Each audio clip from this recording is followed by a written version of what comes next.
All right, let's talk about one of the most popular and, thankfully, one of the most forgiving houseplants you can possibly own, the incredible aloe vera. This thing is as useful as it is beautiful, and trust me, by the end of this, you'll know exactly how to get one to absolutely thrive. Okay, be honest. Have you ever bought a plant, you're full of hope and excitement, and then you just watch it slowly give up on life? Yeah, we've all been there. But what if I told you there's a plant out there that actually wants you to be a little forgetful? Well, say hello to your new best friend, aloe vera. This super hardy succulent is pretty much the perfect solution if you're busy, if you're new to this whole plant parent thing, or really if you just want a beautiful, low maintenance plant in your space. It is built to survive, and we're about to show you just how easy it is to help it do way more than just survive. So, what's the actual secret to success? Well, it really just boils down to a few golden rules.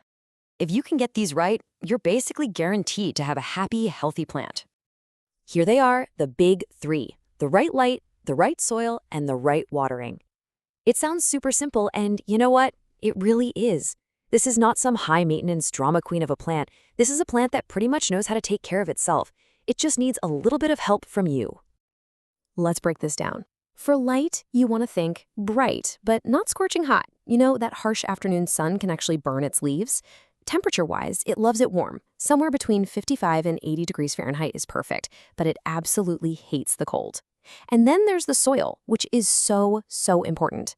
The key here is drainage. Your standard potting soil just holds on to too much water, so a cactus or a succulent mix, that's non-negotiable. Okay, so you've got the environment all set up. Let's move on to the routine. The day-to-day care is just ridiculously simple. This is where that whole thrives on neglect thing really starts to make sense. Now, this is maybe the #1 rule of aloe care. Do not overwater it. In the spring and summer, when it's growing, you're going to water it deeply, but only every 3 to 4 weeks. Then in the fall and winter, it kind of goes to sleep, it goes dormant, and you can pull way back to maybe once a month or even less. The key always is to let that soil get completely bone dry between waterings. So what about feeding it? Well, aloe is not a heavy feeder at all. In fact, it kind of prefers things to be a little lean. If you really want to give it a little boost, a watered-down succulent fertilizer about once a month during the growing season is more than enough. But honestly, it'll probably be just as happy if you forget. Okay, your plant is all settled in. But what happens if things start to look a little off?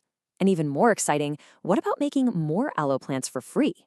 Let's get into a little troubleshooting and the super rewarding process of propagation. Your aloe's leaves will tell you exactly what's going on.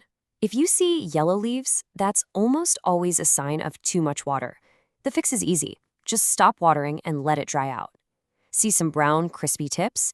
That's usually from salts and minerals in your tap water. Every few months, just flushing the soil with some filtered water can solve that right up. Pests aren't really a huge problem, but every once in a while you might spot some little mealybugs or scale. The solution is wonderfully low-tech. Just dip a cotton swab and some rubbing alcohol and wipe them away. Yep, it's really that simple.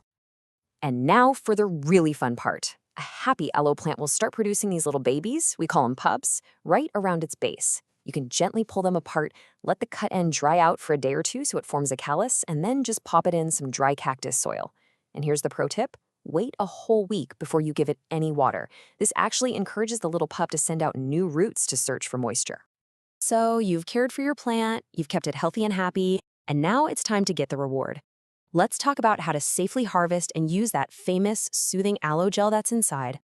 Harvesting is super straightforward. You always want to pick a thick, mature leaf from the outside of the plant. Make a nice, clean cut near the base, then just give it a rinse, carefully trim off those spiky edges, slice it open long ways, and then just scoop out all that amazing clear gel. And what do you do with it?